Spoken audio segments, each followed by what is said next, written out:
నేనే వస్తా. వేస్తా పోయి. అయిపోయినాయి అన్న. సరే అన్న, కొంచెం మిస్ అయింది. అంటే ఇప్పుడు సీఎం జగన్ గారు ఉన్నారు సీఎం సీట్లో, పవన్ కళ్యాణ్ గారు పవన్ కళ్యాణ్ పోటీ చేస్తున్నారు, చంద్రబాబు పవన్ కళ్యాణ్ కలిసి వస్తారు. ఎవరు వస్తే బాగుంటుంది? నేనే వస్తే బాగుంటుంది అనిపించింది. ఇప్పుడు నేను నామినేషన్ అయిపోయినాయి కదా, పవన్ కళ్యాణ్ గారు వస్తే బాగుంటుంది అని నాకు అనిపిస్తుందిలే, కానీ అది కొంచెం మొత్తం గందరగోళంగా ఉందన్న. ఎందుకంటే ఆల్రెడీ చంద్రబాబు గారిని ఉమ్మడి ఆంధ్రప్రదేశ్లోనే ఇక్కడ 10 సంవత్సరాలు చేసిండు, మళ్ళీ అక్కడ పోయి 10 సంవత్సరాలు చేసిండు. ప్రజలందరికీ బోరు కొట్టింది, అందు గురించి ఇక జాలలేలా ఆయన అని చెప్పేసి ఇంట్లో కూర్చోబెట్టారు. ఆ తర్వాత జగన్ గారు వచ్చారు. జగన్ గారి పాలన కూడా సరిగా లేదని చెప్పేసి మన పవన్ కళ్యాణ్ గారు పార్టీ పెట్టి పోటీ చేశారు. రెండు ఏరియాలలో పోటీ చేస్తే ఒక్కడ కూడా గెలవలేదు. ఈసారన్నా ఒంటరిగా పోటీ చేసి సీఎం అయితే బాగుండదు అనేది నా ఆలోచన. సరే, పొత్తు పెట్టుకున్నా కానీ సీఎం మన పవన్ కళ్యాణ్ గారు అయితే, ఎందుకంటే పవన్ కళ్యాణ్ గారు మన దేశంలో ఎన్నో పార్టీలు ఉన్నాయి భయ్య. దేశం సంగతి పక్కన పెడితే మన తెలుగు రాష్ట్రాలలో ఎన్నో పార్టీలు ఉన్నాయి. అన్ని పార్టీలు ఉన్నా కానీ జనసేన అనే ఒక పార్టీ పెట్టాడు. ఎందుకు పెట్టాడు అంటే ఆ పార్టీలన్నీ లంగ పార్టీలు, దొంగ పార్టీలు, దగాకోరు పార్టీలు, బడచోరు పార్టీలు, దళారీల పార్టీలు, రౌడీల పార్టీలు, గుండాల పార్టీలు, వేస్ట్ పార్టీలు.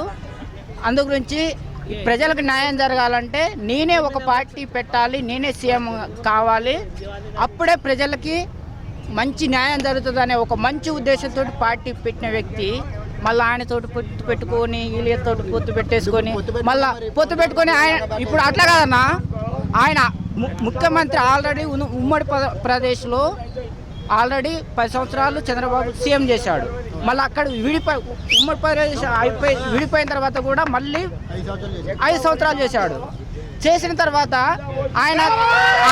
ఆయన పార్టీలో చేరి మరి ఒక పదవి తీసుకొని పనిచేయాలి కదా పవన్ కళ్యాణ్ గారు. అంటే మంచి పార్టీ అయితే అవునా కదా? టీడీపీ మంచి పార్టీ అంటారు. మంచి పార్టీ ఈయన మన పవన్ కళ్యాణ్ గారికి అనిపిస్తే, మంచి పార్టీ అనిపిస్తే అందులోనే ఒక పదవి తీసుకొని పనిచేయచ్చు కదా.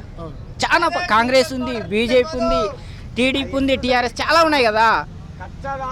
అందులోనే ఒక నిమిషం అందులోనే చేరి ఏదో ఒక పదవి తీసుకొని అవసరం అనుకుంటే సీఎం కూడా చేయొచ్చు. ఇప్పుడు రేవంత్ రెడ్డి ఆయన కాంగ్రెస్ వాళ్ళు చేరి అట్లా కావచ్చుగా. అంటే ఆయనకి ఏమనిపించింది అంటే ఇవన్నీ వేస్ట్ పార్టీలు, అందు గురించే ఒక మంచి పార్టీ పెట్టాలని పెట్టాడు. కానీ మళ్ళా ఏదైతే బాగలేదు అనే పక్కకు పెట్టిన పార్టీని మళ్ళీ పైకి లేపేసి మళ్ళీ ఆయన సీఎం చేస్తే మళ్ళీ ఏం ఉపయోగం? ఇప్పుడు మీరు అన్నట్టు ఇప్పుడు పవన్ కళ్యాణ్ గారు ముందుసారి సింగిల్ గా పోటీ చేశారు. ఇప్పుడు మరి పొత్తుతో వస్తున్నారు కదా, మరి ఇప్పుడు ఈ పార్టీ కూడా లంగా పార్టీ అనేది అదే కదా నేను అనేది. ఇప్పుడు మేమిద్దరం ఉన్నామన్నా, ఈయనకు బురద ఉంది, నాకు లేదు. ఈయన మరి తిరిగితే నాకు కూడా బురద అవుతుంది కదా, అవునా కదా? అంటే ఇప్పుడు పవన్ కళ్యాణ్ టీడీపీ కలిసి వస్తే ఏ విధంగా అభివృద్ధి ఏ విధంగా ఉంటుంది అనుకుంటున్నారు? సీఎం ఆయన ఇంకా నువ్వు సంతకం పెట్టేది మొత్తం ఆయన ఇంకా అభివృద్ధి అవుతుంది అన్న. చెప్పు నువ్వు. ఇప్పుడు నాకు ఆలోచన ఉన్నప్పుడు నువ్వు పదవిలో ఉంటే ఎట్లయితుంది చెప్పు. ఇప్పుడు 2019 వరకు సింగిల్గా పోటీ చేసి 2024 ఎన్నికలు వచ్చేసరికి పొద్దుతో వచ్చారంటే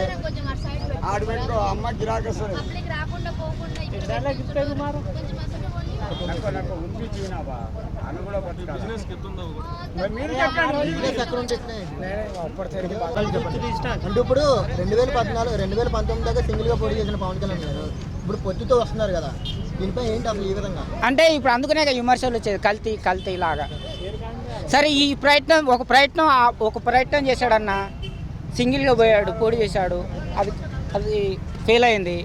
ఇప్పుడు ఇట్లానన్నా ఇంకో ప్రయత్నం చేద్దామని ఇప్పుడు మనోళ్ళు చంద్రుడి మీదకి ఒకటే వదిలేరు, అది ఫెయిల్ అయింది. ఫస్ట్ది, సెకండ్ వదిలేరు, అది సక్సెస్ అయింది. మరి ఆ ఒంటరి చేసినప్పుడు ఫెయిల్ అయింది, మరి కలిసిపోయినప్పుడన్నా పాస్ అవుతుందా అనే ఒక ఆలోచన తనకున్నది. మనం కూడా వెయిట్ చేద్దాం, మరి చూద్దాం. జగన్ కూడా నా పరిపాలన బాగుంది కాబట్టి ఓట్లు వేయండి, పరిపాలన బాగోకపోతే ఓట్లు వేయద్దు అన్నారు కదా మరి దానికి. ఇక అది ఓటేసే వాళ్ళు చూసుకుంటారు సెకండ్ టైం పంపించినప్పుడు పాస్ అయింది కదన్న, ఇది కూడా పాస్ అవ్వచ్చుగా. అన్నా. సెకండ్ టైం పంపించారు కదా చంద్రుడి మీదకి, అది పాస్ అయింది కదా, ఇది కూడా పాస్ అవ్వచ్చు. నేను కూడా అదే అంటున్నాను. అవ్వచ్చు అవ్వకపోవచ్చు అన్న. అంటే పక్కా అది ఊరికేనే చెప్పలేమన్నా. సెకండ్ టైం అట్లా కాదన్నా. మీరు అన్నది ఇది correct. ఇది ఇది ఇప్పుడు తీసు- సెకండ్ టైం వాళ్ళు పంపారు, మరి వాళ్ళకి తెలియదు కదా పాస్ అయిందో ఫెయిల్ అయిందో. పైకి వెళ్ళిన తర్వాత తెలిసింది, ఎక్కడ కూడా ఎలక్షన్ అయిన తర్వాత అది అది నేను అనేది కూడా అదే. ఇప్పుడు ఈ పోయి అక్కడ వాలిన తర్వాత తెలుస్తుంది, ఎన్నికల తర్వాత తెలుస్తుంది. ఇప్పుడు మనం ఏం చెప్పలేం కదా. నేను ఎవరిని పొగుడతలేను, ఎవరిని తిడతలేను, కానీ ఇప్పుడు ఆల్రెడీ కొన్ని ఏ సినిమా, ఇప్పుడు ఒక సినిమా వచ్చింది అనుకున్నా ఎన్నిసార్లు చూస్తారు, అదే ముఖాన్ని చూడాలంటే బోర్ కొడుతుంది.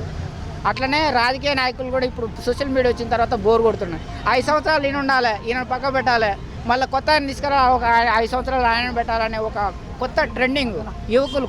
ఒక మంచి సోషల్ మీడియా వచ్చింది. ఇప్పుడు నువ్వేం చేసినా నాకు తెలుస్తుంది, నేనేం చేసినా నీకు తెలుస్తుంది. అందుకని దొంగలు, లంగలు, దగాకోర్లు, బడాచోళ్ళు, దళారీలు, కూలికోళ్ళు అందరూ ఏ సీమ చిట్టుకు అన్నా కానీ సోషల్ మీడియా భయ్యా. నాదైతే ఏపీ కాదు, తెలంగాణ, ఆంధ్రప్రదేశ్లో ఉన్న ఓటర్లందరికీ నా విజ్ఞప్తి ఏంటంటే మీకు తెలుసు, పొద్దున లేస్తే మీ ఎమ్మెల్యేలు ఏం చేస్తున్నారు, మీ ఎంపీలు ఏం చేస్తున్నారు, మీ ముఖ్యమంత్రి ఏం చేస్తున్నారు అనేది, ఏ పార్టీ ఏం చేస్తుంది అనేది మీకు తెలుసు. అందు గురించి డబ్బులకు లేకపోతే బీర్లకు, బిర్యానీలకు అమ్ముడు పోకుండా నీతిగా, నిజాయితీగా, నిస్వార్థంగా ప్రజల కోసం పనిచేసే వాళ్ళకి ఓటేసి అత్యధిక మెజారిటీతో గెలిపించుకొని పైసలు తీసుకోకుండా ఓటేయండి. పని చేయకపోతే గల్లా పట్టుకొని నిలదీసి చెప్పు తీసుకొని కొట్టండి. అది నా రిక్వెస్ట్. ఇది కింది స్థాయి వాళ్ళకి అర్థం కాదు, మినిమం డిగ్రీ ఉండాలి. అంటే ఈరోజు ఉమెన్స్ డే కదా, ఏమని చెప్తారు మహిళలకు ఒక చిన్న పాట పాడతా. మహిళలకు ఒక చిన్న పాట. కళ్ళుండి కనలేదు చట్టం, నోరుండి మాట్లాడదు న్యాయం. కళ్ళుండి కనలేదు చట్టం, నోరుండి మాట్లాడదు న్యాయం. నిత్యం నీవు రక్షణ కొరకై నిరంతరం పోరాడాలమ్మా. నిత్యం నీవు రక్షణ కొరకై నిరంతరం పోరాడాలమ్మా. ఓ మహిళ మౌనమేలా గలం విప్పి గర్జించాలి. ఓ మహిళ మౌనమేలా గలం విప్పి గర్జించాలి.